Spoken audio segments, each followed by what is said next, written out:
Supervisor Foley was elected to the Board of Supervisors in 2022 and represents District 5. She was previously elected in a special election in March 2021 and is now in her second term on the Board of Supervisors. She has previously served on the Newport Mesa Unified School District Board of Trustees from 2010 to November of 2014. So she has had one more second here. She became Costa Mesa's first directly elected mayor and was reelected in 2020. She served on the Costa Mesa City Council for 14 years. She is a successful businesswoman, an attorney, and president of the Foley Group in Costa Mesa. In 2001 and 2004, she was honored by the Women in Leadership and the National Association of Women Business Owners. She is a proud graduate of Head Start and a Pell Grant recipient, which I'm sure she'll talk a little bit about more. So she knows what it's like to grow up in a family with financial challenges. And she now resides in Costa Mesa with her husband, 2 sons, mother, and 96-year-old grandmother. And I am pleased to present and please welcome Supervisor Katrina Foley. Good morning, everyone. How's everyone doing this morning? I know you can't respond, so I'll just assume you're all doing great. And this is a wonderful opportunity to be able to speak to you. As Dr. Gomez mentioned, I'm Katrina Foley, and I think you have my.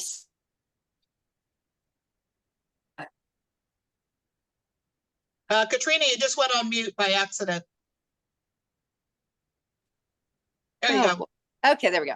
I'm going to give you an update on what I do as a county supervisor, but also just sort of tell you about what it's like to be a woman in leadership and sort of my path on how I got here. And if you could go to the first slide, you'll see where I am today, and then go to the second slide, and we can take you to where it all started. So as Dr. Gomez mentioned, I did grow up with a lot of financial struggles. I was a Head Start graduate. My family depended on the safety net of government and of charitable groups and friends and family. And as you can see in this picture, this is me in 9th grade, and I'm in my dolphin shorts, which was quite popular in those days, heading out to cheer practice. My family lived in that little trailer on a lot. Right there, the window next to me is where my bed was. By day, it was a dining room table. By night, and then to the left, if you're looking at the picture, the bigger windows, that's where my brother and sister slept, and then my mom in the back. So we were really just struggling, but I really didn't know it because I was just living my life. I was going to school. School is my sanctuary. I was a cheerleader. I was in the student newspaper. You know, I got most school service in 8th grade. And so I just tried to create my own path because I wanted to have something more. And in my yearbook, I said, I am going to be a lawyer. It also says I'm going to be a dancer, but I love to dance, but I don't do dancing professionally as a ballerina anymore. But I really always wanted to be a lawyer because I wanted to help people, and I wanted to help people like my mom who were struggling. And so I went on to get a Pell Grant to UCLA, and UCLA really changed my life. It opened my eyes to so many different opportunities. I was an English major there with a women's studies minor. At that time, we called it a specialization. It wasn't quite good enough yet, but now at UCLA, you can actually major in women's studies. And then that's where I got introduced to politics for the first time. I went on to law school on a scholarship to Seattle University. And during that time, I had met my husband. He's a teacher, works for the Orange County Department of Ed for the Access program. And we got married. We came back to Costa Mesa where he grew up, and we decided to make it our home. And I just got involved in my local community because I cared about issues like more parks and open space, and making sure that we had bike trails, and making sure that we had good housing that was connected to job centers. These were kind of the reasons. And at the time I was a mom, a new mom, and we didn't have a lot of parks that were accessible for kids that they could play in and that were safe. So there's a lot of different reasons why people get involved. And over the years, those reasons have changed dramatically for me. Now I'm just a champion for climate action. We'll talk about that in a minute. But just a little bit about what is a county supervisor. You want to go to the next slide? So a county supervisor is basically, there's 5 of us, and we're the governing board for all of the county owned land. So Dr. Gomez is a city council member for the city of Tustin, but that's not over, we don't have control over the city of Tustin. They have control over their own land. So in the county, we manage and supervise and make sure that it's running well. All of our courts system in terms of all the staffing and the security. We have the airport that we're responsible for.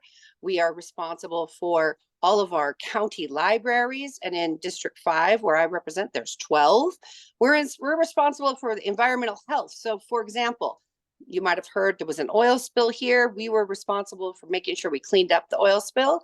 But also, if you go to a restaurant, you want to make sure that it's a healthy place to eat. The county's responsible, and the county employees are responsible for making sure that we have high health standards. We have an animal care shelter we're responsible for. We have beaches and parks. We have 2 harbors. We have a veterans services office. We staff the public defender's office, the registrar of voters, which is responsible for all the voting and running all the elections. And we also staff the district attorney's office and the Orange County Sheriff. Now they have different elected officials that manage them, but we're responsible for all the budget and the staffing. And we're also responsible for what is really important, and that's that safety net. That safety net, that if families are struggling, that they have access to benefits for food, that they have ability to have access for benefits for housing. We manage all of the homeless outreach, any kind of substance abuse treatment that is for people who are of financial means of low income. And so we are really responsible for making sure that that safety net is there in times when people really need it. We have 22 departments, and we're now up to about 19,000 employees. It's a great job. If you ever want to work in county government, it's a great job. You learn so much. It's a really good, stable job. Our budget is $9.3 billion with a B dollars. We're the 6th largest economy in America, and Orange County really contributes significantly to our economic prosperity for the whole country, especially for the state of California. So we play an important role. We also sit on our Orange County Transportation Authority, and that's responsible for all the highways and roads and bike trails, and on our Orange County Fire Authority. So we are busy. You can go to the next slide. District 5, where I represent, each of us have different districts, and the district that I represent is one that you can see on this map. It's really big geographically, but it's pretty much the entire coast. It's from Costa Mesa all the way down to San Clemente. It picks up Coto de Caza, Ladera Ranch and Rancho Mission Viejo, and all these communities that I've listed here. And we have about 670,000 residents now. Each of the board offices we represent about 660,000 residents and growing. And then as part of that, within that group, there's registered voters. So not everybody is a registered voter. Well, maybe they're not old enough to be, maybe they're a citizen. And so in District 5, we have the most registered voters. We have about 420,000 of our 670,000 residents are registered voters. What does that mean? Everyone's engaged, they care about it, the community, they have high expectations for their elected officials. Can you go to the next slide? So this is us. I'm the only woman on the County Board of Supervisors. And as far as partisan goes, this is a nonpartisan board of supervisors, which means that you don't have a certain party that you represent. However, I am the first and only woman Democrat to ever be elected to the county board of supervisors. And so it's a lot of changes happening in Orange County. And then next slide. We are all lawyers too, by the way. That's unusual, but all 5 of us are lawyers. Next slide.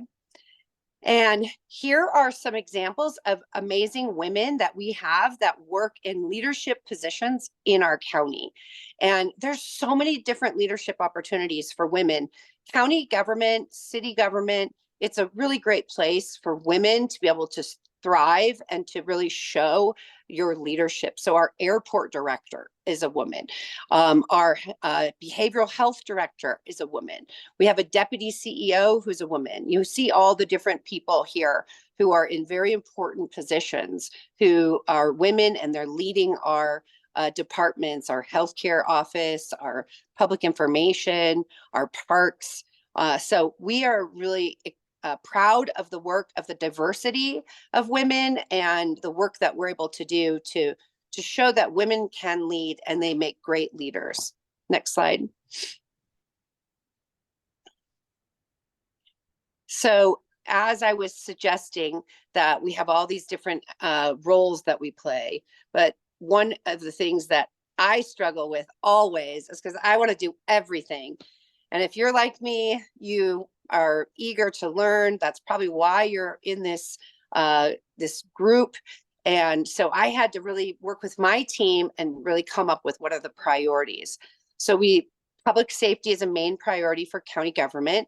And in these days, we're really focused on fentanyl and making sure that the community knows that fentanyl is very dangerous and deadly, and that a lot of drugs that are out there are laced with fentanyl. So you have to be extremely careful. You should only take prescription drugs from your doctor or pharmacist.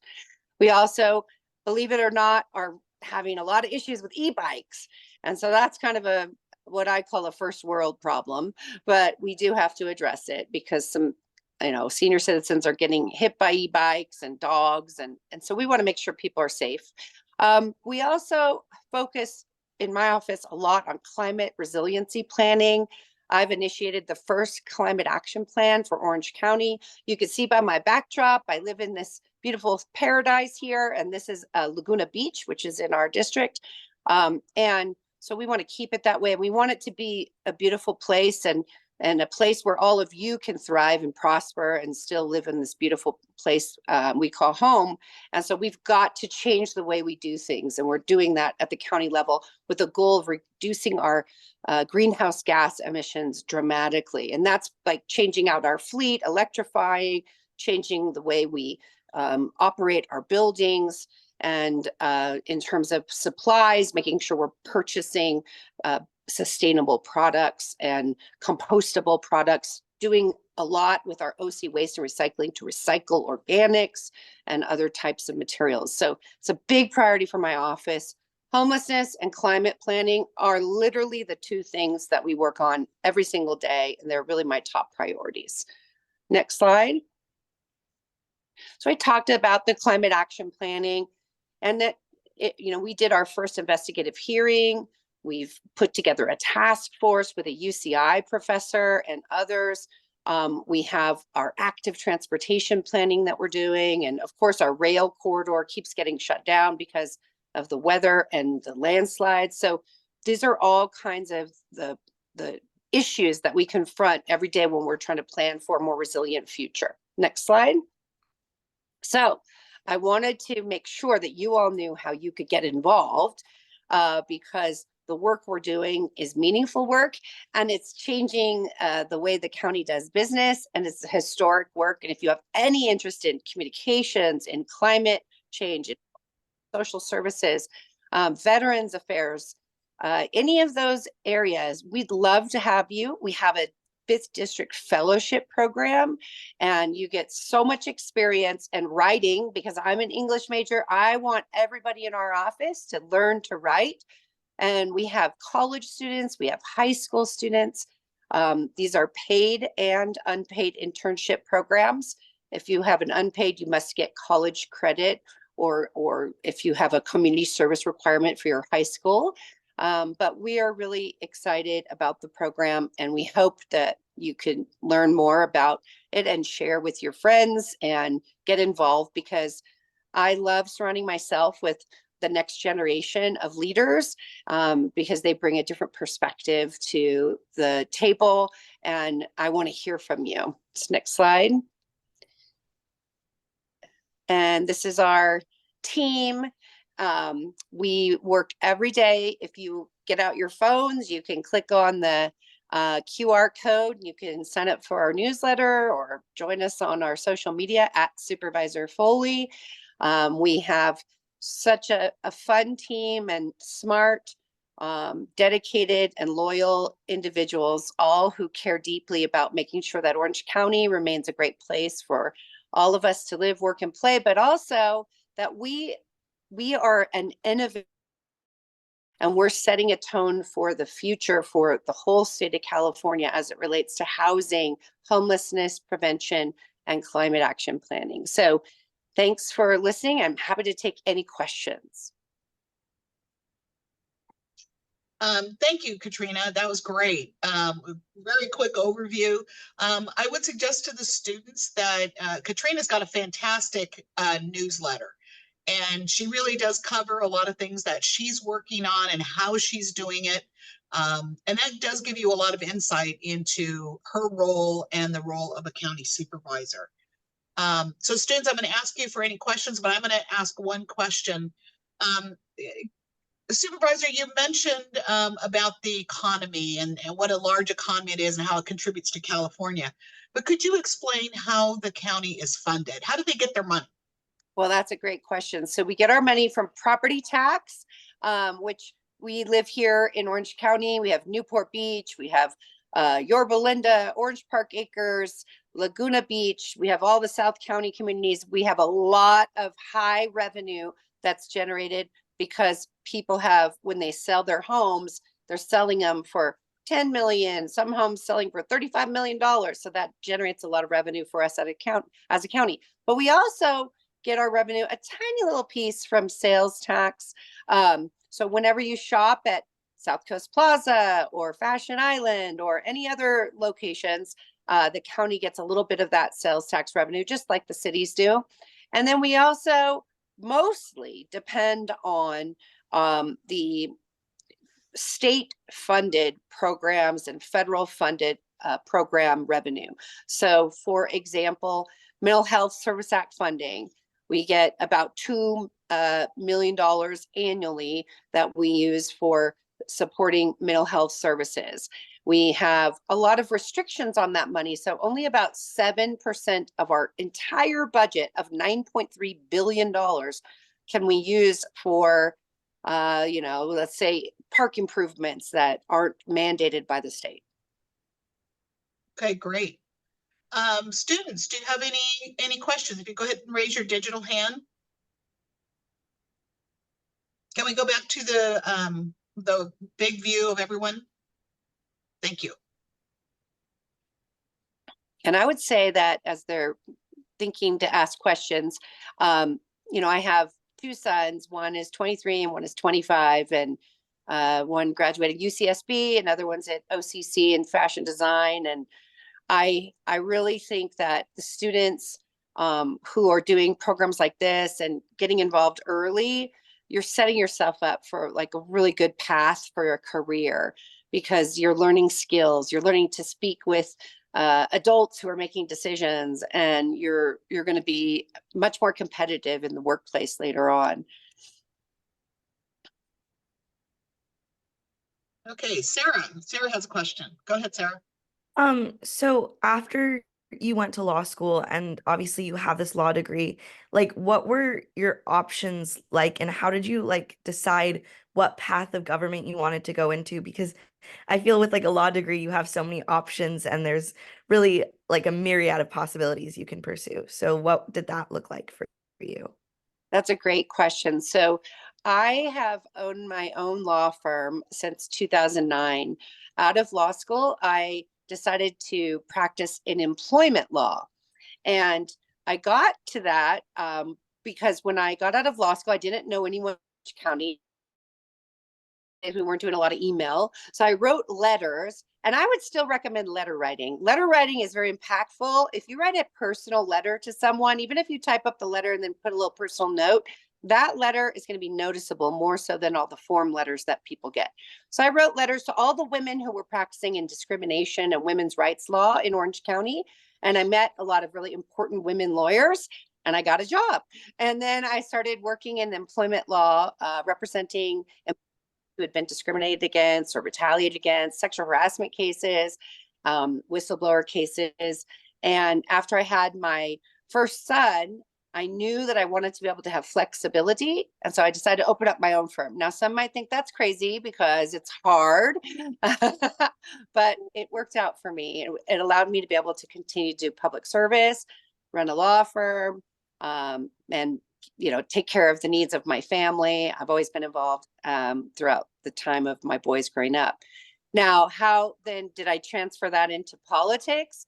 Well, for 26 years, I ran my own law firm and I was a lawyer. And then I was kind of a part-time volunteer, essentially, city council member, school board member. And then when the county supervisor position opened up, this is a full-time job. I do this every single day for my work now. So it's a little different. Okay, great. Thank you. Thank Melody. you. Hi. So for the 5th District Fellowship Program, I was wondering, what kind of writing sample are you looking for? Yeah, so any kind of writing sample, we just want to be able to see that you can, have a topic sentence, a thesis, some supporting facts to back up your position, and a conclusion. So it could be a letter that you wrote to the editor, or maybe it's a school assignment that you did on a particular topic. It's just a sense to help us to get a better sense of your writing style. But trust me, when you work for me, you're getting a lot of writing skills training. You can ask any of our team. The verb to be is not allowed in my office. All right, great. Serena. Hi, what were some of the things you learned in women's studies at UCLA? Wow, that was a very impactful time of my life. I learned all about Norplant, which was at the time, a reproductive health measure that where women who were on welfare benefits were being required in certain states to have implanted into their arms to prevent them from getting pregnant. That was very controversial.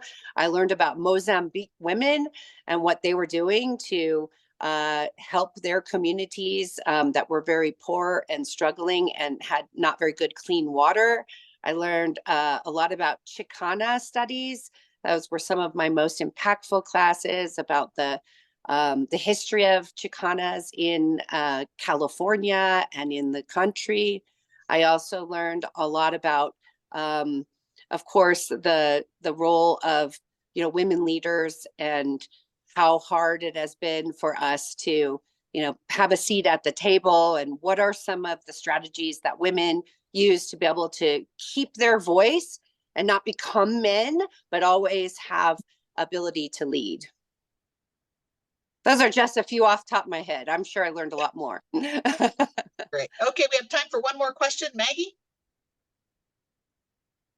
Go ahead and mute, sorry. Maggie. Oh There yeah, you go. sorry. Following the writing sample question, so you would prefer like a more structured, like maybe an academic writing of like a topic sentence, thesis statement, and like a evidence, as opposed to maybe more like creative writing? Because I've done like some applications for like summer programs, and they ask you like describe yourself, or like describe like an experience you've had. Like that would not be as good, I guess. The writing sample is supposed to be one, it helps us to understand your skills, but it's also supposed to be an insight into you. So if you want to use a creative writing sample, that's fine, because that shares a little bit about who you are and what's important to you. I don't really have any kind of prerequisite on what the writing sample is. We get so many different writing samples. I mean, one time I had somebody submit, I think, a song. So just use your best judgment. What's most important is the interview. All right, thank you. Well, thank you very much. Supervisor Foley, thank you so much for spending a little bit of time with us. We know you're probably taking a long weekend. And so we really appreciate you adjusting your schedule to be with us today. So thank you again. Please give a little digital round of applause to Supervisor Katrina Foley. Thank you. Thank you all. It's been great to take your questions. Good luck to you all and let us know how we can help. Bye-bye. Thank you. Alrighty, we're gonna go back to Janet Robinson Flint. Janet, if you could go ahead and put your video on so everyone can see you while I do your introduction. Just real briefly, Janet Robinson Flint is the Executive Director for Black Women for Wellness, a woman-centered community-based organization that educates Black women and girls about reproductive justice issues. She is a member of the Los Angeles Coalition for Reproductive Justice, the California Coalition of Reproductive Freedom, and In Our Own Voice, a national coalition of Black women advocating for reproductive justice. She has collaborated with various organizations, including the Birthing Project USA, Great Beginnings for Black Babies, the National Health Foundation, Inglewood Healthy Mothers and Babies, South Los Angeles Health Project, and holds a community faculty seat at Charles Drew University of Medicine and Science. And her love of travel inspired the creation of Black Women for Wellness after attending the 4th World Conference on Women in Beijing, China. So please welcome Janet Robinson Flint. Thank you for joining us today. My pleasure, my pleasure. It has been a very full month, but February always is. So yeah.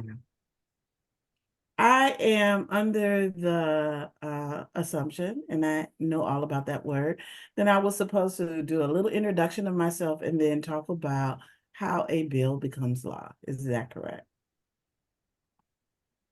Yes, that's correct. Okay. So, am I able to share my screen? We can give you permission. Give me 1 second here. Okay. All right, so a little bit about Janet Robinson Flint. I am a transplant to Los Angeles. I was born and raised in Chicago, Illinois. And 1 year I came out here and the weather was about 70, 80 degrees, high 70s, 80s. And this was during January. And when I went home, it was 20 below in Chicago. And that let me know that there was another way to live. So I packed up my little bags, but before I packed up my bags, I applied to go to school. I was accepted at USC and UCLA. At that point in time, they both cost about the same because I was an out-of-state resident. So I attended USC, and that's where the first degree came from. My political thoughts or my political perspective came from one of my first memories from living in Chicago was after the assassination of Dr. Martin Luther King Jr., the Army occupied our neighborhood. So in actuality, tanks rolled down the main streets of the neighborhood that I lived in. And that was a profound thought and something for me to look at as a young person, because I was like amazed that that the US could occupy our neighborhood like that. My mom worked for the government. She worked for the Social Security Administration, and my dad was an electrician. So I had labor and government in the household living with me. And the discussions were quite interesting. Many times I didn't get to stay for the discussion because once they remembered that I was in the room, they would send me off to bed or to play. So that's a little bit of who I am and how my political theory and thoughts were formed. And that was, as you know, during the 60s and early 70s. All right, Jeanette, you should be able to share your screen if you'd like. I am. There you go. Great. Okay. So the question of how does the bill become law? And the process in California, so I'm going to talk about state bills. Federal takes a heck a whole lot longer. Is about a year-long process in California. So around November, December, people start percolating ideas about what do they want to do or what type of bills do they want on the table for the upcoming year. Around that time, community-based organizations or advocacy groups start shopping for legislators to sponsor or author their bill, or vice versa. Some of our legislators start looking for community-based organizations or advocates to support their bills or their ideas. This generally, the bill ideas come from data and come from incidents in the community. So that's how these ideas for bills come. That's the time frame. So by February 16th, that was yesterday, you have to have an author, your co-sponsors, and your language, and then it becomes a bill. Doesn't become law, it becomes a bill. So after February is when the authors start looking at or gathering support from the other legislators to make that bill happen. So I'm going to look at AB 2319. And that is the bills are assigned numbers during this week of February, the week that just passed. And there was a press conference on Monday, and Monday is when that bill got its number. So the authors on the bill are Assemblyperson Lori Wilson and Assemblyperson Akilah Weber. And the asterisk there says that they are looking for the Black Caucus to become supporters and sponsors of the bill also. So the CBO co-sponsor, the first person there is Attorney General Rob Bonta. Then there's Black Women for Wellness Action Project. And those are the sponsors. So generally speaking, well, not generally speaking, Attorney General Rob Bonta they are not a community-based organization. So this bill is a cleanup bill. What that means is that Black Women for Wellness Action Project actually had a bill, SB 464, which asks hospitals and clinics to provide implicit bias training for all their perinatal staff. We created that bill because what we noticed was a health disparity. We have the data now, health disparity with Black women in terms of their maternal health, that they were dying more often and had more close calls than any other group of women. So we attribute that to the implicit bias that people have surrounding Black women. We actually attribute it to racism, but we'll get to racism at another point in time. Baby steps or incremental steps in that regard. So the bill passed and became law, that SB 464, in January 2020. And then by March 2020, our state and our country was in a lockdown because of COVID. So the implicit bias training didn't happen so much, and it happened in a different way. When we came back last year in January 2023, a Black woman named April Valentine died at Centinela Hospital. We asked the question, had there staff been trained with implicit bias? They had not. The Attorney General sent out a letter to all the hospitals and clinics and found out that, for the most part, no one had been doing the implicit bias training. So he asked them or let them know that this was law. He got 80% compliance at that point, but he had to act nicely. This bill, AB 2319, means that there will be consequences if people do not do the implicit bias training. So that's why we call it the cleanup bill. So we passed the bill, SB 464, which was called the Dignity in Pregnancy and Childbirth Act. It took a year to pass. It went into law in January 2020. We had a breakdown, a COVID epidemic in this country. So nobody paid attention to that. So the Attorney General then, because of deaths of Black women, asked the question, did anybody pay attention to this law? And they did. At that point, started with the implicit bias training. So that's a little bit about how we get the idea or the concept of a bill and who then is charged with enforcing the bill and the life of the bill. So bills are introduced in February. They have to pass, if they're introduced like this one is on the assembly side, hence the number AB, it has to pass the assembly, meaning we have to get all the assembly members to go for it.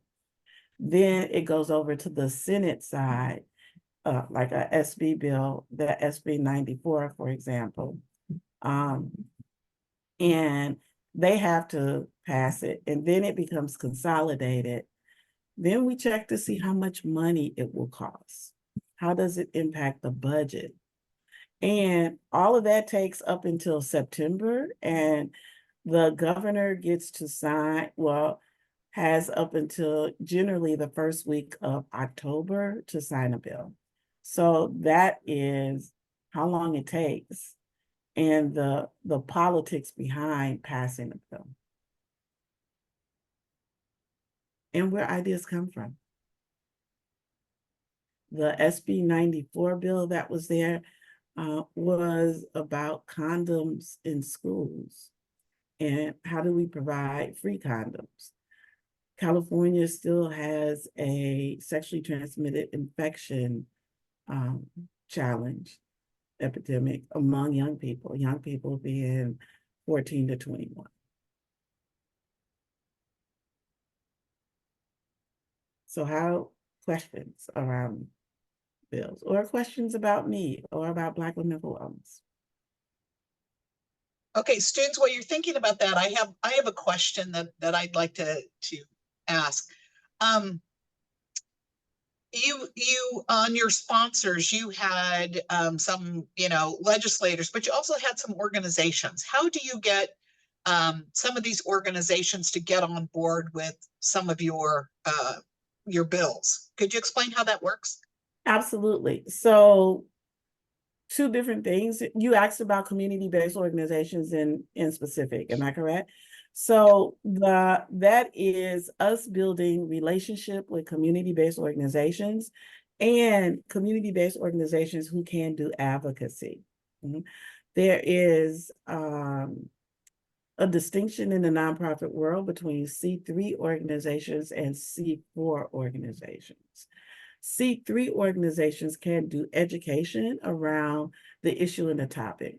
They can do education around Black maternal and infant mortality, or even just maternal infant mortality in the state or the country, and point out what the problem is. But that's how we do it. We get the data. We talk to community-based organizations who are providing education, program services, or doing research on the issue, and ask them, can they be supportive? Many times those community-based organizations must go to their board to seek permission and buy-in to be supportive of those particular bills. Okay. You mentioned C3s and C4s. And the students may not know what that means, but it refers to an IRS code. Could you explain a little bit about that? Sure. So most nonprofits are either a C3 or a C4. The distinction between them, and I used to say it like this, C3s can take you up to the line in terms of giving you information, program, services. C4s can take you across the street. They can tell you whom to vote for. They can tell you what policies are good and bad. They can be a little bit more informative when you ask them those direct political questions. C3s are generally tax deductible if you make a donation. C4s, not so much. Much harder money to come by. Okay, great, thank you. Any questions from the students?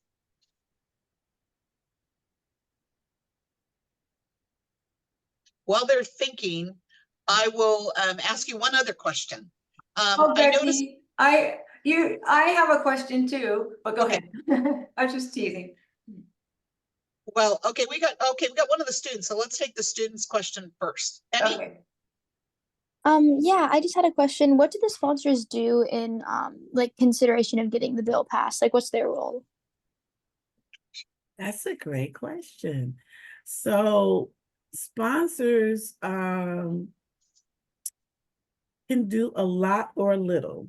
So as you all know, many legislators many legislators are lawyers. Like for instance, the woman who spoke from the Board of Supervisors just now.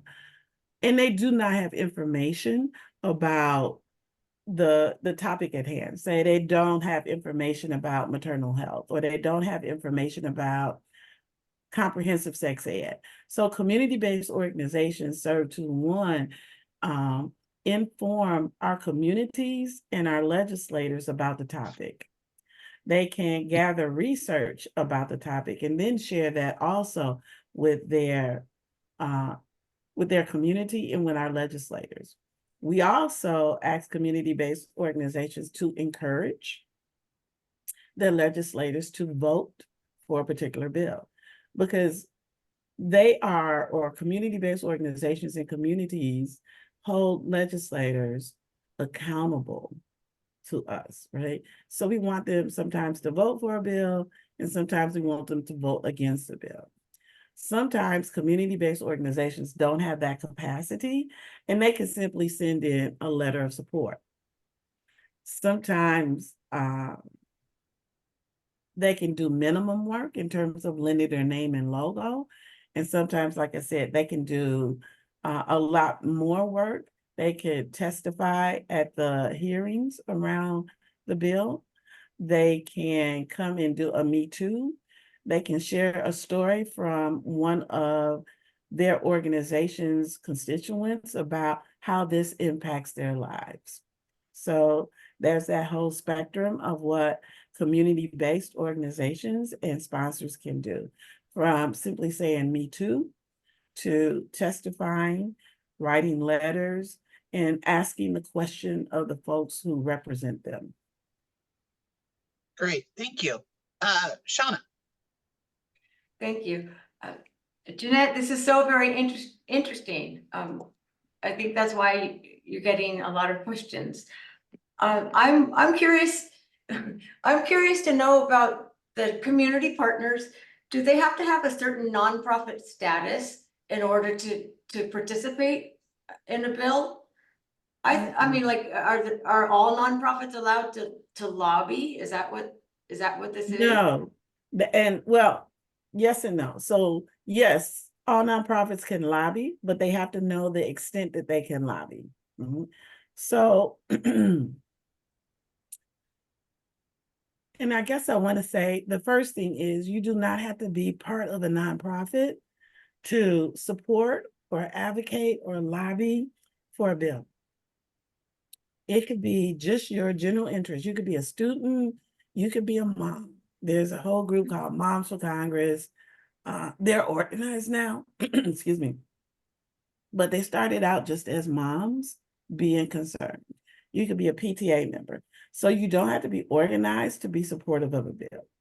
If you are a 501c3 nonprofit, you can lobby, but you can only lobby up to I think it's 25% of your entire budget. So if your budget is $100,000, your lobby can't be over $25,000 in terms of the amount of effort that you put into it. And so that effort means all the staff time hours. That effort is if you do postcards, if you do testimony, all of that goes into that configuration of the percentage of time that you spend doing lobbying. Interesting. Okay, thank you. Okay, well, thank you very much. Janet, we really appreciate your time and your insight and sharing your knowledge with all of us, not just the students, but also some of the adults in the room. So that's great. So thank you very much, and we appreciate your time. Okay, and thank you. And all those bills those 3 bills that I just showed you are active and happening right now. So if you'd like to get involved, particularly the students around the sex ed piece, it's a good year to become engaged. Great, good point. Thanks for that last words of wisdom.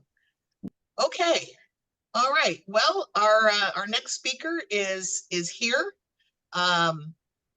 So I would like to introduce Assemblywoman Connie Petrie Norris, who proudly represents California's 73rd Assembly District, which includes the cities of Costa Mesa, Irvine, and Tustin. She is a businesswoman, mom, and community leader who was elected to the State Assembly in 2018. In the Assembly, she has worked to secure millions of dollars in funding for projects across Orange County and passed important legislation to protect the California coast, improve access to healthcare, keep our children and communities safe, and help local veterans and small businesses. So please welcome Assemblywoman Connie Petrie Norris.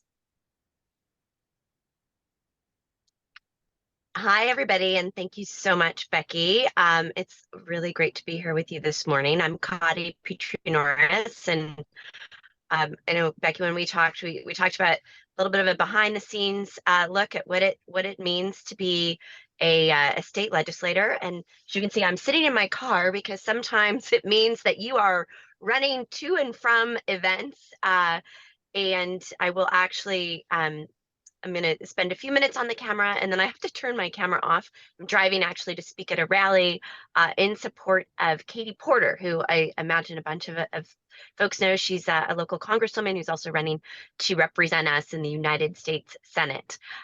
So apologies that I'm going to be on the camera and then off. But like I said, it's a little bit of a behind the scenes look at what life as a legislator is. So excited that we're able to spend a little bit of time together. What I wanted to do is spend a few moments just telling you a little bit about me and my background. Second, about my decision to run for office, which happened 5 years ago in 2018. And then third, my work as an assembly member, some of the issues and priorities that I am focused on and working on behalf of my community. So let me just start with a little bit of an introduction and kind of a rewind. So I was born and raised in Southern California. I grew up in San Diego County in La Mesa, California. I went to our local public school. Grew up in a hardworking family. My stepdad was a union machinist, and my mom was a homemaker who worked different kind of odd jobs to make ends meet. And I guess a shout out to the teachers that are on the phone. Really, credit a couple of amazing high school teachers for helping sort of open my eyes and expand my horizon in terms of what was possible for my life. I was able, with their help, to apply and then go to Yale University.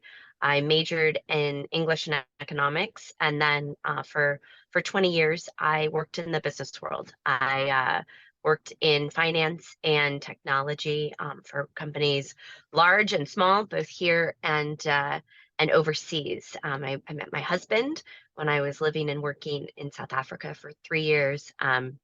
I had my 2 boys who are now, gosh, they're 15 and 16 years old, but they were both born in London. I lived and worked in London for some 8 years.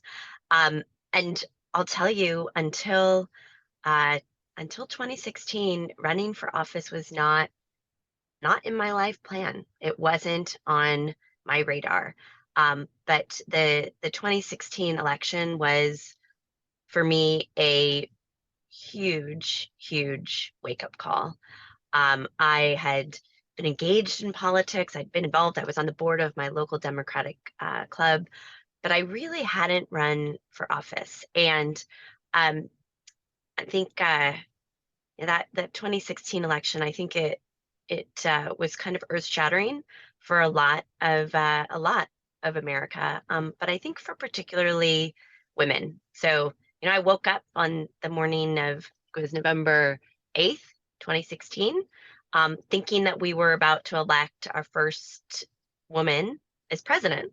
And, by the time I went to bed that night, realized that instead of electing our first woman president, we'd elected someone who, in my view, didn't reflect my values or represent what I wanted for America or for California. And I didn't wake up the next morning and say, you know what, I'm going to run for the state assembly. But it really catalyzed me to take a much closer look at just who was representing me at every level of government. And I looked and I realized, oh my gosh, my local congressman, my state senator, my state assembly member, these are all men who were, in my view, profoundly out of touch with not just my values, but with the values of our community, with the priorities of our community. And they were not folks who were getting results or getting things done or delivering for Orange County. And so in late 2017, around Christmas time 2017, I decided that I was going to run for the California State Assembly. I decided, you know what? I deserve better representation than this. My community deserves better representation than this, and I'm going to change it. And it wasn't an easy decision to run, and it was not an easy election to win. At the time, I was running as a Democrat in a district that had a Republican registration advantage of like 7 points, which at the time just, a lot of people thought just seemed completely impossible. At the time, I think it was, me and about 10 of my closest friends and supporters were probably the only people in California who thought that we had a chance. But we put together a campaign team around my kitchen table. We started talking to voters. We started growing our volunteer base. It really was a grassroots movement. And I was doing that on my race at the time. This was the 2018 election.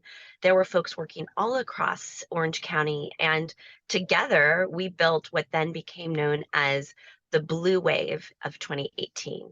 And all across Orange County, from city council to Congress, from our school board races to state assembly, we elected new representation. We elected a record number of Democrats, and we really changed the face of who was representing Orange County at every level of government. And so that was 2018. I was elected to represent the 73rd, at the time it was the 74th Assembly District. And I went to the Assembly as a businesswoman turned now elected. And actually, before I talk a little bit about my priorities and some of the things I've been able to accomplish, just kind of show of hands, like who knows who, does anyone know what is an assemblywoman? Like what does an assemblywoman do? Anyone wanna jump in? Okay, Well, and it's okay if you don't, because you know why? When I first started running for office, and I told my friends, I said, hey, I'm going to run for the California State Assembly. The first thing that my friends would say is, that's amazing. I'm so proud of you. And then the second thing they'd say is, wait, I'm sorry, what in the world is an assembly member? And a lot of people just don't know. So in California, we've got a governor, we've got the California State Senate, and then we've got the California State Assembly. And the Assembly is really like California's Congress. So there are 80 members of our California State Assembly, and each one of us represent about 500,000 Californians. And so we pass laws for the state. We set the state budget, which really establishes the priorities and the areas of focus for the state of California. And really, it's our job to represent our district and represent 500,000 people as we're making decisions and shaping policy for the entire state. And I'll say, I'll just start by saying that my job really is a tremendous honor and privilege to represent 500,000 people, to give a voice to the priorities for the region.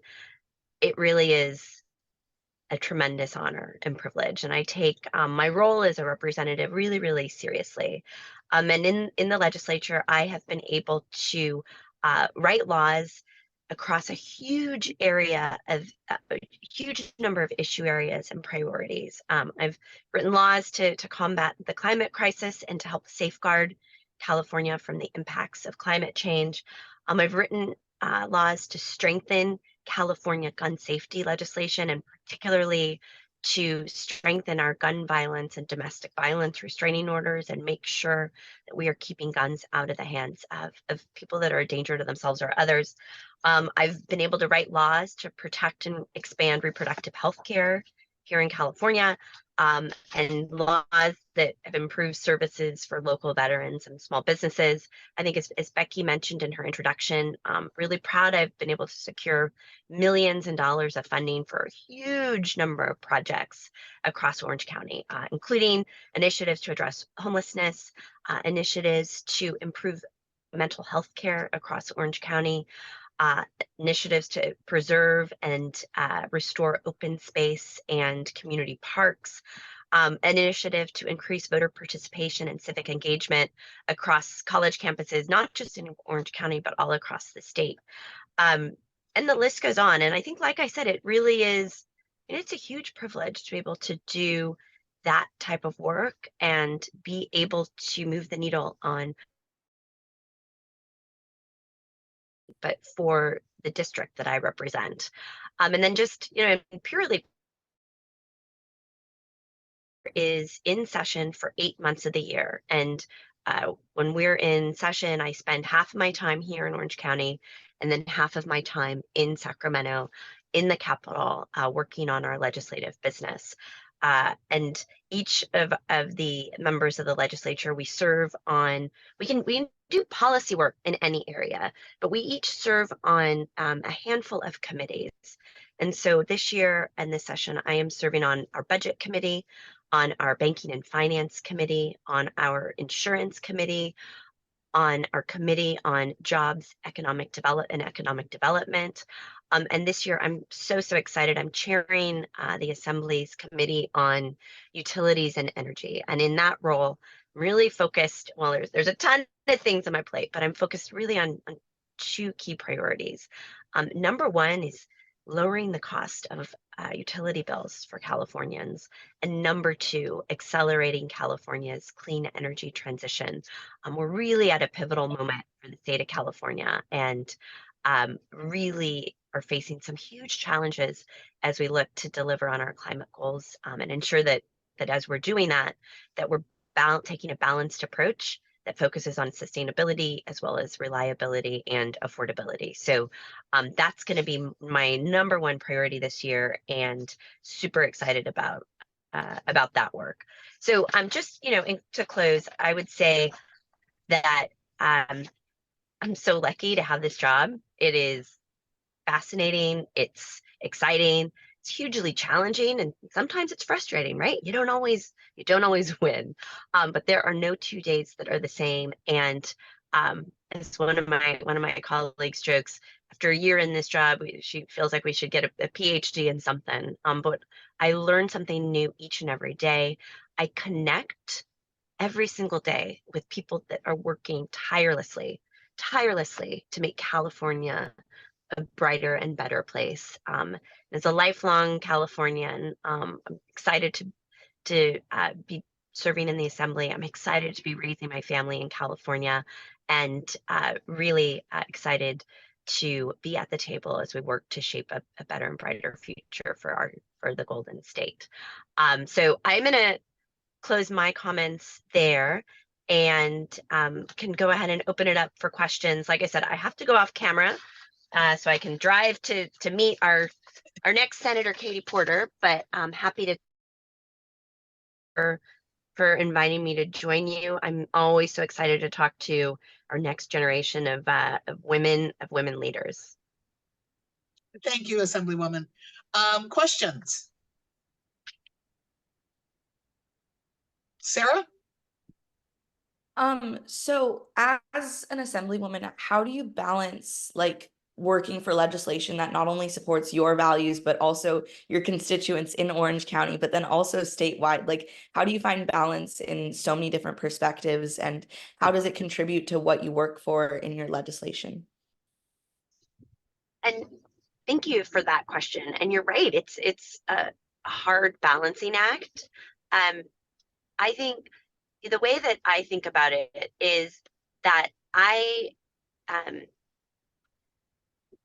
am really clear that my job is to represent my constituents. And I think that that is my first duty and my first priority. And I think the good thing is I've always been really honest when I'm running for election about what my values are and what my priorities are. And as a result, the folks that have elected me, the folks who I represent, our priorities and the things that we care about and our values are, I think, really closely aligned.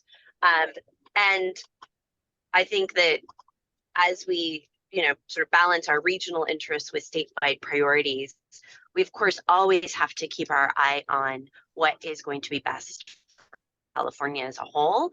But I'll tell you, when I get out of bed and go to work, I am focused on making sure that we are pushing an agenda and pushing priorities that will ensure that Orange County can continue to grow and to thrive. And for a long time, Orange County kind of got shortchanged in Sacramento. And so my colleagues and I, as part of our Orange County delegation, are working really hard to change that, and working really hard to ensure that as we're figuring out what our statewide priorities are, Orange County has a voice that's commensurate to the size of our population and the size of what our influence should be. Other questions?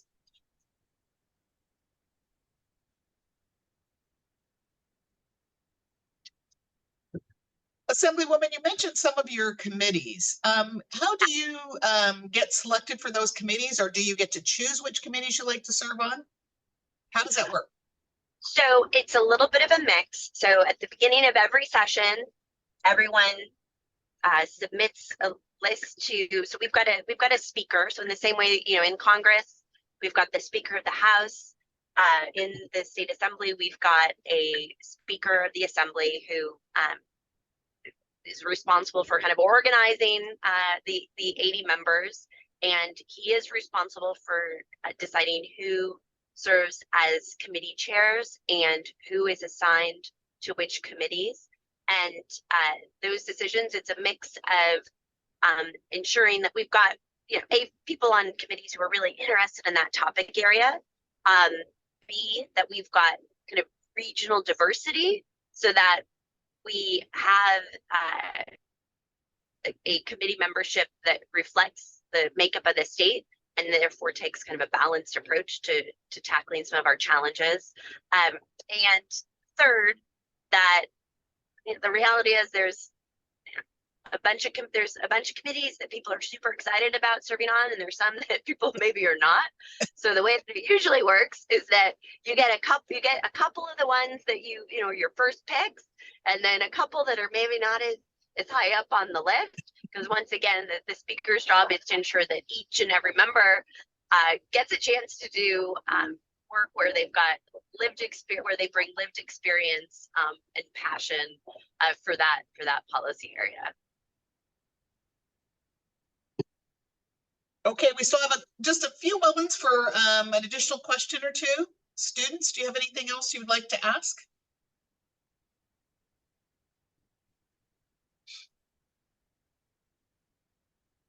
Okay, student Shauna.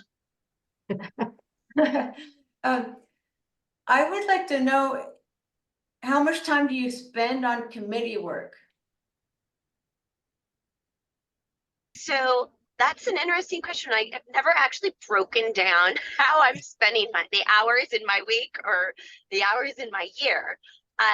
It is quite a lot when we are in session, because we have two different kinds of hearings. So we've got both bill hearings where we review the proposals from our colleagues, and the committee is kind of the first hurdle where we review those proposals and vote on whether or not we're going to advance that from the policy committee and then put it onto the assembly floor. And then we also have informational or oversight hearings. So for example, next week, I have for my utilities and energy committee, I'm convening and hosting two different oversight hearings. One, which is focused on California's overall plans to achieve our clean energy goals. And then the second that's focused on electric vehicle infrastructure. And then I'm also being asked to participate in oversight hearings for our insurance committee. And we're beginning our budget hearings as well. So when we are in session, which is about 8 months of the year, I'm going to say about 50% of my time is spent on my committee work.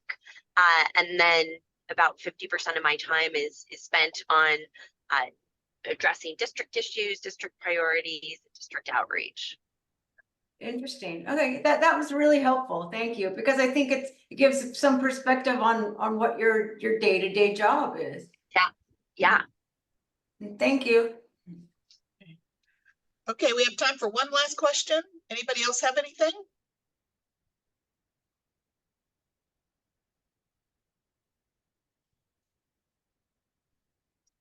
Okay, seeing no other questions, Assemblywoman, I'd like to thank you for your time and sharing your expertise. I'm sure the students enjoyed it, and we will look forward to seeing you soon. All right, thank you again. Let's give Assemblywoman a round of applause, a virtual applause. Thanks, Becky. Thanks, everybody. Thank you. Come visit me when you're in Sacramento. Will do. Bye. Bye-bye.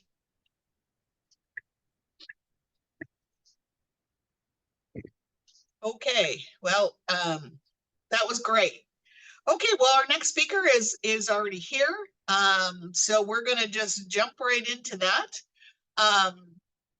Thank you, Congresswoman Zoe Lofgren, for joining us. I'm just gonna do a brief introduction and then you can add on as you need to.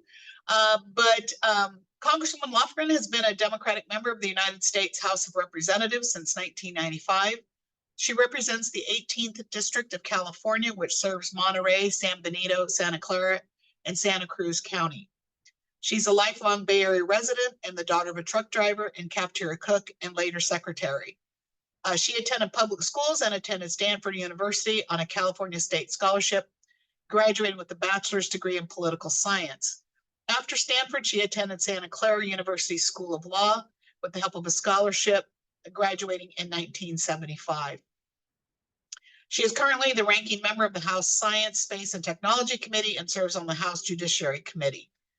She is the elected chair of the California Democratic Congressional Delegation, which is the most diverse delegation in the House and outnumbers all other state House delegations. She is known for her steadfast advocacy for immigrant communities and her expertise on U.S. immigration law and policy. She is a former member of the Select Committee to investigate the January 6th attack on the United States Capitol. and served as the House manager in the 2020 impeachment trial of former President Donald Trump and former chair of the Committee on House Administration. So please help me welcome U.S. Congresswoman Zoe Lofgren. Welcome, Congresswoman. You're on mute. Okay. There you go. Okay. Thank you very much for inviting me to participate with you. And I'll go through some of the basics of how our federal system works. And I'm looking forward to the questions. As I'm sure all the students know, our Constitution provides basically for 3 branches of government: legislative, executive, and judicial. And I'm part of the legislative branch. We have 435 members of the United States Congress, allocated by population, and of course, 2 senators for every state. I was first elected in 1994, and one of the things, the man I followed, Congressman Don Edwards, was known as the congressman from the Constitution locally, and I worked for him right out of college. And one of the major guiding lights for me is to make sure that every day and in every way that our Constitution is defended and honored. Part of serving in the Congress is not only passing bills, but also helping one's constituents. And one of the things that I tell my new staffers is that first, last, always, we're here to change the world. And part of that is changing things for our constituents in need. One of the most rewarding parts of my job is doing that. Now, when I first started working as a staffer in the Congress, that was in 1970, there were just 11 women serving in the Congress. There were 10 representatives and 1 senator who were female.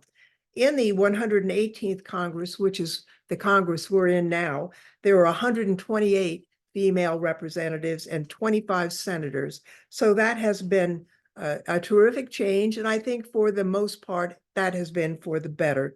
Not that I agree with every female colleague across the aisle, but I do hope that most of us at least bring a perspective that is valuable. And one of the most valuable perspectives that we've had was the first female Speaker of the House, the first California Speaker of the House, and that is Nancy Pelosi.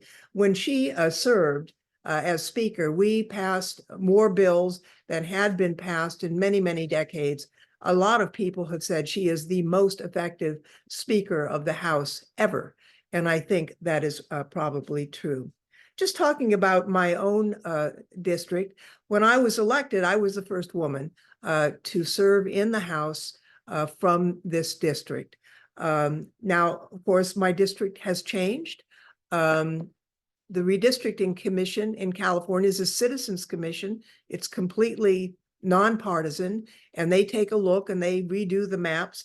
And they did kind of it was not partisan, but it was an odd change where they kind of scrambled the districts in the Central Coast.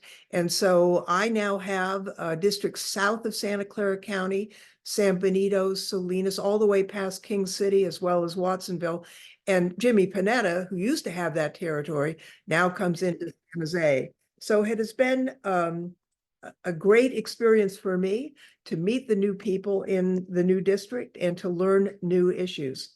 You know, in the House, not only was I the first woman to speak on as an impeachment manager, but I'm the only 2 women to have chaired more than 1 committee during the tenure in the House. In 2020, as I say, I was the first woman to speak during an impeachment proceeding.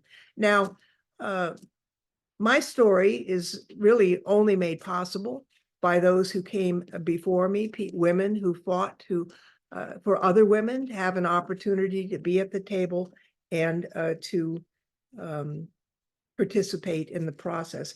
Just speaking about how I got started in all of this, you know, when I was young, you heard from my introduction, we weren't a fancy family, basically working class family. But my parents, and most especially my mother, had a belief that the government was our responsibility. Every year we would be walking precincts Every night at dinner, we would be discussing and arguing about what was happening in the world. And I have such fond memories of that, but I grew up believing that what was happening in our world was my responsibility. And that's a prime motivator, I think, of why I ran for office. Another reason why I ran for office is a sense of obligation, gratitude, responsibility. I got a scholarship to go to Stanford, and it changed my entire opportunities. That scholarship was given to me by the people of California. And when I got a scholarship to help me go to law school, it wasn't, that was also from donors. And I feel that those acts of charity to me have made a big difference in my life. And I have an obligation to see that other people who grew up in families like mine, young people who want an opportunity, have it. And sad to say, I'm not so sure that that is in fact the case today, but is something that motivates me every day in office. I hope that all the young people listening here will believe that their voices matter, because they do. And I hope that each young person, as they turn 18, will decide to vote, become an owner of your government, and become engaged in the issues and the topics that matter to you. I'll just talk about some of the issues I'm currently working on and care a lot about. As you mentioned, our immigration system is in need of reform top to bottom. I at one time taught immigration law at the University of Santa Clara Law School, and I have chaired the immigration subcommittee and been on the committee for many years. We have a partisan divide on that subject right now and have not been able to make progress, but it is absolutely essential that we do so. You mentioned I served on the January 6th Select Committee. That was an incredible assignment where we learned that the former president was at the center of a wide-ranging, multifaceted effort to overturn the government, essentially. Coming out of that assignment, it renewed and deepened my commitment to defend democracy, and that is something that I think about every day. The overlooming every other issue is climate change. The Science Committee has a role to play on that, and on a bipartisan basis, we are making efforts to fight climate change. Another topic on my mind is the epidemic of gun violence. You know, it really infuriates me when people say, well, gun violence is because of mental health. Well, mental health can be a problem, but we are not the only country in the world where people suffer from mental health issues. But we're the only country in the world that has mass shootings practically every day. We need to do something in terms of gun regulation and to abate this gun violence. Bringing healthcare costs down and expanding access to care is something I've always been interested in. We made great strides in the last Congress, expanding the Medicaid program, making sure that the Affordable Care Act was more available to people. And people forget, you know, before the Affordable Care Act, a pre-existing condition, which is practically every person over 50 has a pre-existing condition, could keep you from getting insurance. Young people couldn't get insurance through their parents. So that made a big difference. And we need to protect it against those who say, for example, Mr. Trump, that he wants to repeal it. We have a huge crisis in affordable housing that really relates to a lack of financing for building housing. And that is something that I think we need to do a better job of. We made a big step forward on our infrastructure when we passed the bipartisan infrastructure bill in the last Congress, and there is construction going on all over the country, including in my district, to improve roads, water systems, and transit systems that will be important. And one of the items that we talk about, especially the women talk about in the House all the time, is the looming crisis in childcare, because the childcare subsidies that we provided for during the pandemic are about to expire. And the child tax credit that we provided for that lifted 40% of the children in poverty in the United States out of poverty is also about to expire. So we're very interested in addressing those issues. And it really comes down to allocating resources for things that help people, not just corporations and those people who already have enough. So anyhow, I'm happy to answer any questions that students might have. And I just am glad that AAUW is doing this. It's an important thing to allow young people to ask their questions and to learn. Okay, great. Thank you so much. Students, questions? Go ahead and raise your hand and we'll give you a shout out there. Okay, Emma, go ahead. Or Emmy, I'm sorry. I was just wondering how you became a congresswoman. Like, did you hold any offices prior, or is anything you did leading up to that? Yes. As I mentioned, I'm a lawyer and I practiced law for a while, but I was basically recruited by teachers to run for the Community College Board of Trustees, which I did. And although I was a long shot to win, I did win. And we made a lot of changes, putting more money into the classroom for teachers and assistants to students, made kind of a fuss doing that. And when an opening came up on the Board of Supervisors, I was recruited by a lot of Democrats to run for that seat, which I did do. And I was elected. I served on the Board of Supervisors for 14 years. And I mentioned I had, right out of college, had worked for Congressman Don Edwards. He finally retired in 1994 after all those years. And there were a number of people I thought would be good. I tried to encourage them to run, but none of them wanted to. At the same time, people were encouraging me to run, so I did. And I was a long shot. As a matter of fact, I have a newspaper, a headline framed in my office. It says Lofgren wins in a stunning upset. But I was elected, and I have run for re-election every other year since that time. And I'm running for re-election again this year. Excellent. Thank you. Alana?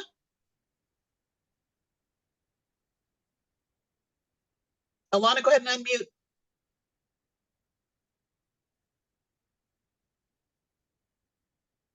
Okay, we'll come back to you in a second. Melissa, go ahead.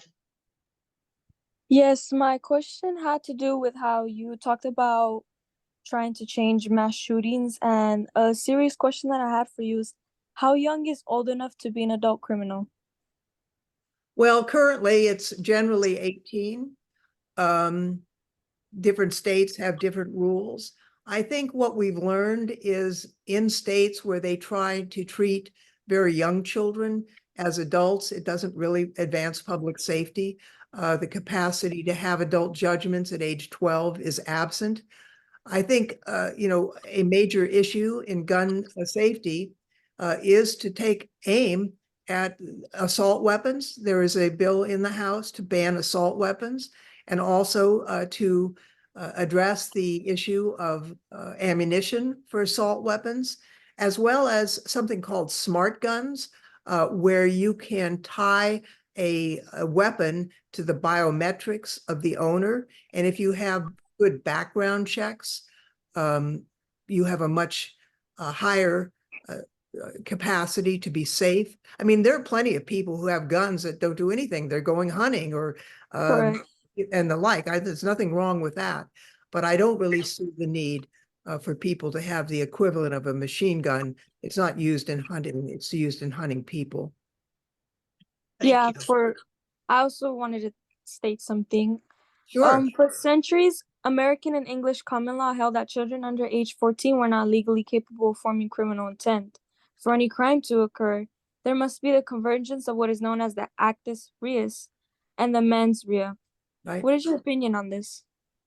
Well, British common law is right, but of course, among the 50 states, that is supplanted by statute.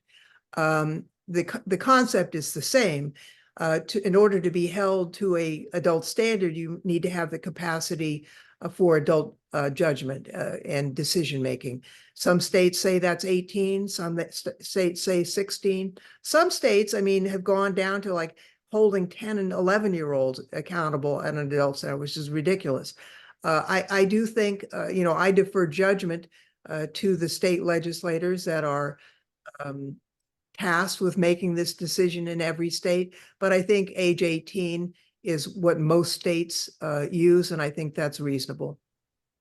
Yeah, because 14 states have no minimum age at which children can be prosecuted as adults, according to the Equal Justice Initiative, Yep, doesn't make a lot of sense, does it? right? That's what I'm saying. Yep. All right, Alana had some technical difficulties, so I'm gonna ask her question for her. She says, what are the opportunities and advantages of studying political science at Stanford, especially for someone who wants to go into immigration law? And second question, does filibustering detract or help the democratic process? Well, let me go first on my degree. I was the first in my family to go to college, and I'll be honest, I didn't have a clue what I was doing. I had 11 different majors. I didn't know what to do. And finally, I realized you needed to have so many units in a particular area in order to graduate. I just added up the units I had. It was poli-sci. So don't use me as a role model for that.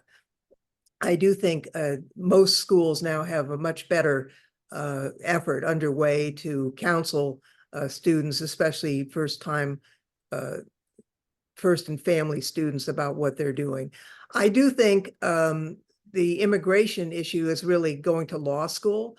I became a lawyer in 1975. I had done immigration in Congressman Don Edwards' office, and there wasn't really a course in immigration at the time, but I'm very interested in it. I've always been interested and supportive of immigration. My grandparents were immigrants. I was very close to them. And because it's so important, I ended up teaching immigration law because it had not been taught when I was there. In terms of, what was the second question? It was about filibustering. Does filibustering detract or help the Democrats? The filibuster rule is a catastrophe in my judgment. The Senate is anti-democratic to begin with. And if you read through the Federalist Papers and the discussions among the founding fathers when they were contemplating the Constitution, having each state having 2 senators was a compromise for the small states. But they actually even had a formula in mind and how much what would be the population difference between the small states and the big states. Nothing like this was ever envisioned. So you have, and it's not always Republican, Vermont and Montana, 2 Democrats, the other 2 Republicans, are smaller in population than the county of Santa Clara.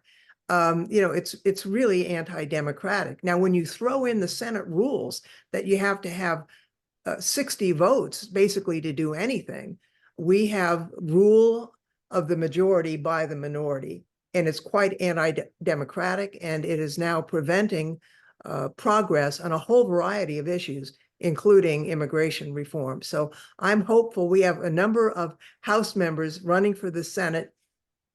We've been talking to them, all of them, and I think, for example, Adam Schiff has let us know that he would make changes to the filibuster rule, and our colleague who's running from Delaware would do that. We only need 50 votes in the Senate to adjust the filibuster, and I'm desperately hoping they do that. Great, thank you. Sarah, question? Yeah, I was just wondering if you could talk more about your position on the Judiciary Committee, and how do you interact with other Congress members to really make an influence, because that's such an influential committee in the House of Representatives, and you really have so much power and responsibility. So how do you handle that?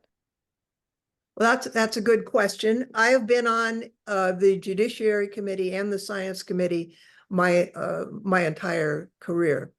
The Judiciary Committee, I'm the second most senior Democrat, so I have a big voice in what happens.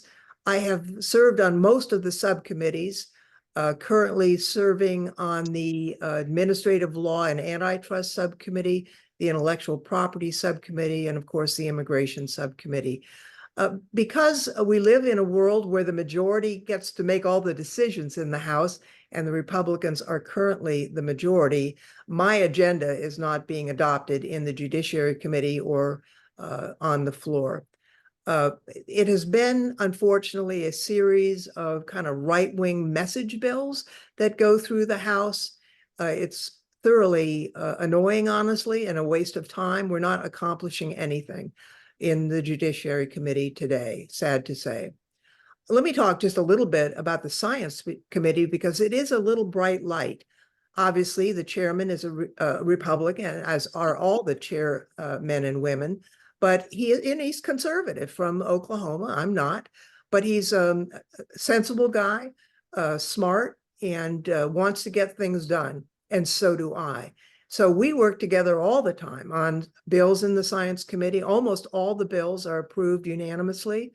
And we work them up together, keeping an eye on if it's not 100% of what you want, does it still advance science in a way that's important? And each of us compromise a little bit so that we can make advances in science policy. And that's the way the House used to work in every area, but I think it's limited to science at this point. You can make a difference. I mentioned, I think, the Farm Workforce Modernization Act that I'm the author of, and that's a good example of how you can take an issue that is sometimes perceived as controversial and bring people together. I'm the author, but it wasn't just me that worked on it. We have farm workers across the United States. More than half of the farm workers in the US are undocumented. Without them, we wouldn't be eating, right? So it's important that those undocumented farm workers have a chance to get legal. And there's a temporary visa program that's kind of a mess. It's not working for the employers, and it doesn't do enough to protect the temporary workers either. So I pulled together a group, the United Farm Workers Union and the Western growers and other agricultural employers, and we sat them down and we sorted through all of the issues together. And then it was myself and some other Democratic House members and some Republican House members, and we sorted it through and we came to an agreement. It took 9 months to reach agreement on a bill. It's a good, I'm not going to say it's perfect, but it's a good, solid effort. It passed the House by a large margin twice, and the Senate refused to take it up because of the filibuster rule. I learned working with my Republican colleagues, I have respect for them. I mean, we don't have to agree on every issue. We should work on the things that we can work on together, as we did on the farm workforce bill. Sometimes there are issues where you just can't work together. I mean, people's views, I'm pro-choice, and there are people on the Judiciary Committee, the Republicans, who are opposed to allowing women to make that decision themselves. That viewpoint, for the most part, is rooted in their religious beliefs, and we're not going to reach a compromise on it. It's just going to be who has the majority. I have one last question in the chat. Okay. Can you talk a little bit about fellowship or internship opportunities for young women, especially Sure. high school juniors and seniors in your office? Well, I always have some internships. If you're not in college, we generally don't want you to come to Washington because it's kind of a tough city. And we want people who are out of their parents' homes and into an independent mode. But we do have internship possibilities in my local offices. I have an office in Salinas as well as in San Jose. And if people are in my district and interested in that, they should reach out to my office. And obviously, if you're in high school, you know, it would just be a few hours a week. We don't want to interrupt people's education, but you get a little insight into how it works. And most of the young people who've been in that have found it useful. For students who are in college, we have internships in the summer in Washington, but really throughout. Most of the non-summer internships are students from my district, mostly from my district, who are going to school near Washington, who can spend a few hours a week away from their studies. You know, they're going to Georgetown or George Washington, or AU Catholic, you know, Maryland, one of the nearby schools. Fellowships generally are for people with doctorate degrees or other advanced degrees, either in offices or in committees. We've had a number of fellows with PhDs in the science committee, and they play an enormously useful role and powerful role on helping the committee staff with the latest cutting edge science. Okay, great. Thank you so much. Okay, I'm going to take one last question, and then we need to get ready to wrap up. What is currently being done in Congress in your committees regarding menthol tobacco product bans?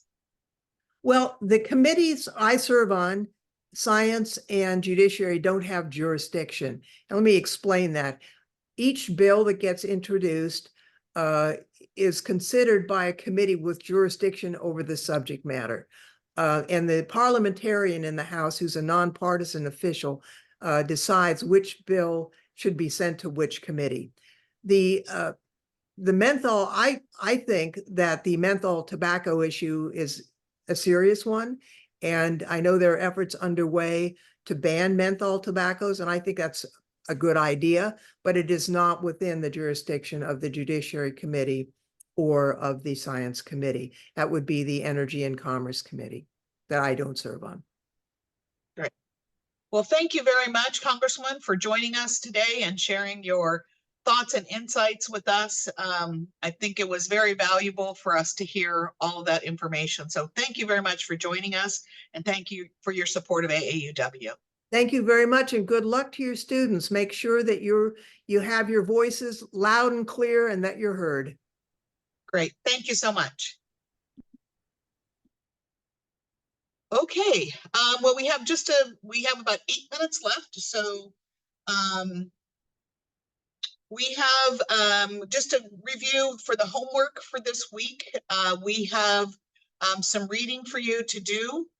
Shauna, do we have that to bring up just so they can see it? It's already in the chat. Okay. No, it's also on my screen. Do you see it? We'd like for them to see it. This is what it's going to look like.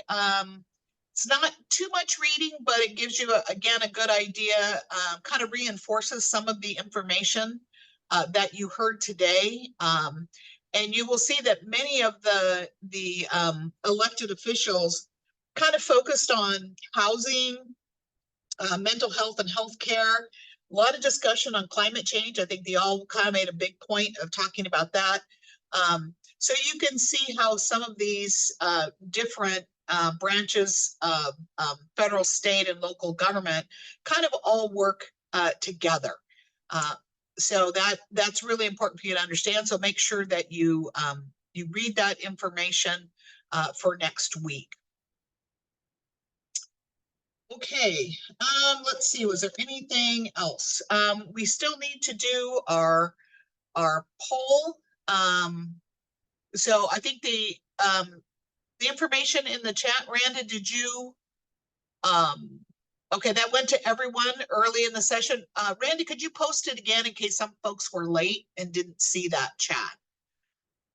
Also, I'm going to put in the chat, someone sent the link for Supervisor Foley for her newsletter. I'm going to put that in the chat again in case people didn't see it.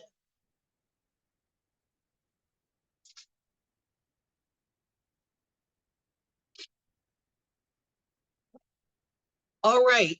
And again, I would really encourage you just to, sign up for Supervisor Foley's newsletter, just again to see the activities and the responsibilities and the different things that she is working on. She has a very robust newsletter. I get it, so I can speak to it and know what's happening there. All right. Any other questions? And then we're going to launch the poll for today. Anybody have any questions about anything? Melissa, go ahead. So on our assignment that we're supposed to be doing, the overall campaign team, when will we be able to choose our team or choose who's candidate or? Okay, I'm gonna let Shauna address that because I know she's working on that. Yeah, thank you. Melissa, we are currently forming the teams based on your response to the survey. Were you able to submit your response? Yes, I was. Okay, great. So we're forming those teams. We should announce them we plan to announce them sometime mid to late next week prior to Saturday's session.